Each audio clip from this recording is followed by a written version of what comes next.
തൃശൂരിൽ ആംബുലൻസ് കിട്ടാൻ വൈകിയതിനെ തുടർന്ന് ആദിവാസി യുവാവ് പ്ലാറ്റ്ഫോമിൽ കിടന്ന് മരിച്ച സംഭവത്തിൽ വിശദമായ അന്വേഷണം ആരംഭിച്ച തൃശൂർ റെയിൽവേ പോലീസ്. അതിനിടെ റെയിൽവേക്കെതിരെ മരണപ്പെട്ട യുവാവിന്റെ കുടുംബം രംഗത്തെത്തി. വീഴ്ച വരുത്തിയ ഉദ്യോഗസ്ഥർക്കെതിരെ നടപടി വേണമെന്ന് സഹോദരൻ ശ്രീജേഷ് പറഞ്ഞു. സംഭവത്തിൽ റെയിൽവേക്ക് വീഴ്ചയില്ലെന്നാണ് ഔദ്യോഗിക വിശദീകരണം.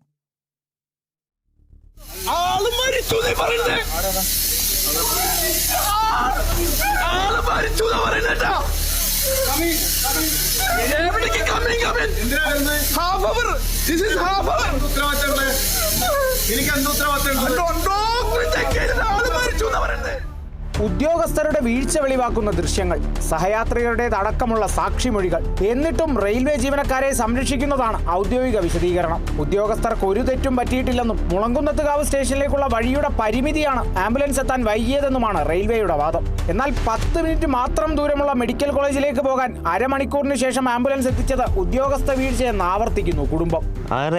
പ്ലാറ്റ്ഫോമിലുണ്ടല്ലോ അവിടെ കിടന്ന് മരണപ്പെട്ടത്. അവരത് നല്ല രീതിയിൽ ഈ ആംബുലൻസും കാര്യങ്ങളോ ഒരു ഇതൊന്നും തന്നെ സജ്ജമാക്കിയിട്ടുണ്ടായില്ല. ഈ തൃശ്ശൂര് സജ്ജമാക്കിയിട്ടെന്ന് പറഞ്ഞ സംഭവം മുളകുന്നത്തുകാർക്ക് അവർ സജ്ജമാക്കായിരുന്നു. അവന് നീതി കിട്ടണം.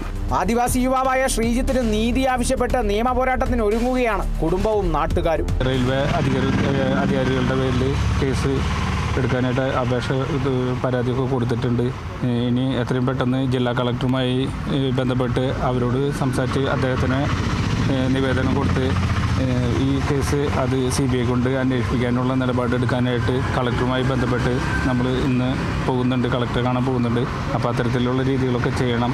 മരിച്ച കുടുംബത്തിന് പരിഹാരം ആവശ്യപ്പെടുന്നുണ്ട്. സംഭവത്തിൽ വിശദമായ അന്വേഷണം നടത്താൻ തൃശൂർ റെയിൽവേ SHOയോട് SP P ഷഹീൻ ഷാ നിർദ്ദേശിച്ചു. തിങ്കളാഴ്ച പുലർച്ചെയാണ് ട്രെയിനിൽ വെച്ച് നെഞ്ചുവേദന അനുഭവപ്പെട്ട യുവാവിനെ മുളങ്കുന്നത്തുകാവ് റെയിൽവേ സ്റ്റേഷനിൽ എത്തിക്കുകയും ആംബുലൻസ് കിട്ടാതെ പ്ലാറ്റ്ഫോമിൽ കിടന്ന് മരിക്കുകയും ചെയ്തത്. Kerala vision news, Thrissur.